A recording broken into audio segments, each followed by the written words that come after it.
Yeah, what is your name, please? My name is Adrian Lemarr Curry. And what is your involvement down here at what's it, Smith and Gay and Hurd? Gay and Hurd. This is the second annual block party put together by Miss Linda and her amazing team.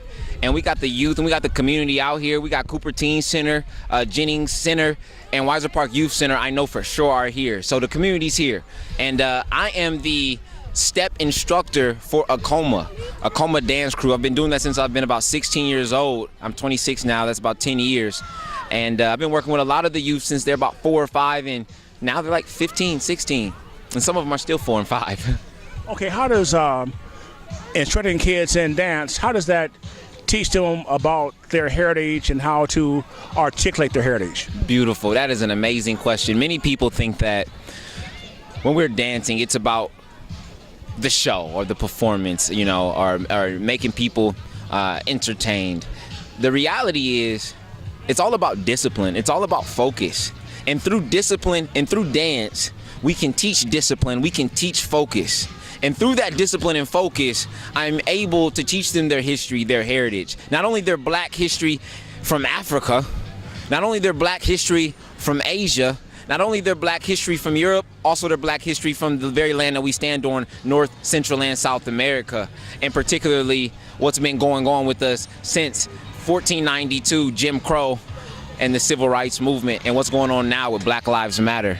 These are the things that I talk to the youth about, and everything that we do is for the people and it's for them. So when we put on a show, they're working hard for the people, literally. All right, but you know, when you're talking about going back to Africa, or talking about African history, how do you make that relevant to a person who does not know why they're in Fort Wayne, Indiana, and how they got here from Alabama? Oh, wow. That is an amazing concept. At first, it's difficult. It's difficult because there's many distractions. You have television, television, some say. You have gas stations on every corner. There's liquor stores on every corner. There's no bookstores. There's no Whole Food stores. There's no movie theaters. We have nothing. There's nothing but pure junk and toxicity around us. So it's very difficult to reach them. But when you can catch them at an early age, the younger they are, what we call those critical periods or sensitive periods. At that point, the neurons in your brain, and I'm a neuroscientist, the neurons in your brain can now make connections with the new information that you've learned.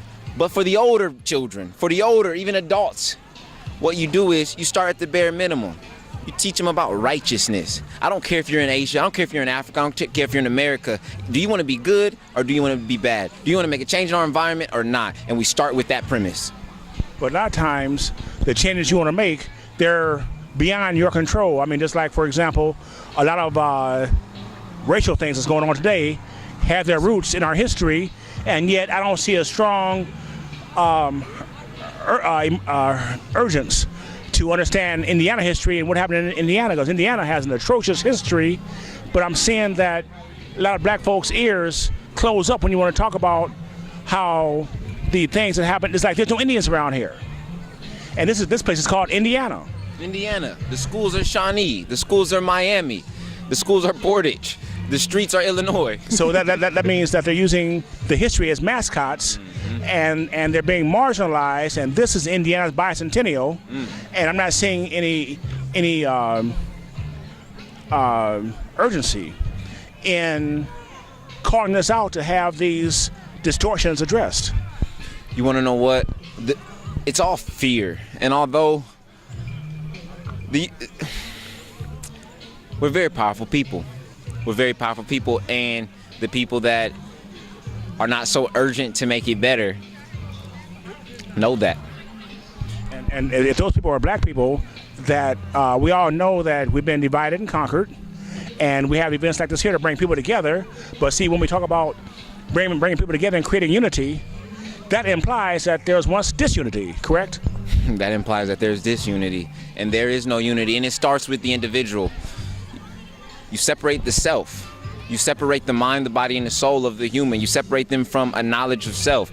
Then you separate the family.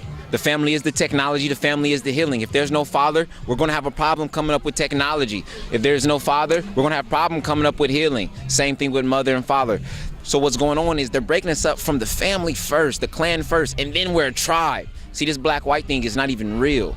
We're tribe first, then nation. So you have your family first, then you have your tribe. They're breaking up the tribe. They're breaking up the nation, which is next. So you got your family, you got your tribe, then you have your nation, and this is our nation, and they're breaking us up. They are dividing and conquering, but it starts at the root. They're dividing the self. And what we have to do is we have to realign ourselves. We have to purify ourselves. We have to cleanse. We have to get our minds right. The youth of today, they're working hard. I got a young lady next to me here. I got children all around here. They work so hard, they bust their butt, but there are no adults that have the ability to even see in the potential that lies inside of them. Then they're not going to be able to succeed because they need some shoulders to stand upon. And so we have to get strong. We have to get strong. But like I said, it starts with nation, it starts with tribe, starts with family, tribe, then nation, then the empire, and then the kingdom of earth as it is in heaven. Since you were socialized in this environment, how was it that you haven't given up and just said to hell with it? It's all I know. I sat at the feet of the ancestors, some ancestors like Asa Hilliard. I sat at the feet of Anthony Browder, who wrote Nile Valley Civilizations, Sheikh Anta Diop, Ivan Van Sertima, Coach Powell. I mean, all type of scholars. Baba Kwaku Khan, Miss Zanette Page, Camille Curry. These are some pillars in the community. I've been a part of that network since I was a youth myself. And there's one thing I can never forget because I've had many experiences. I've been to Peru. I've been to Ghana studying ethnobody and Pan-Africanism. I've been, quite frankly, to many, many different places in the world. And there's one thing that I realized: my people are here. Now, all over the world, those are my people too. But directly, my people are here. So there's no other point for me to live than to better the place that I directly come from, because they have given me so much life. And I've been blessed with so much.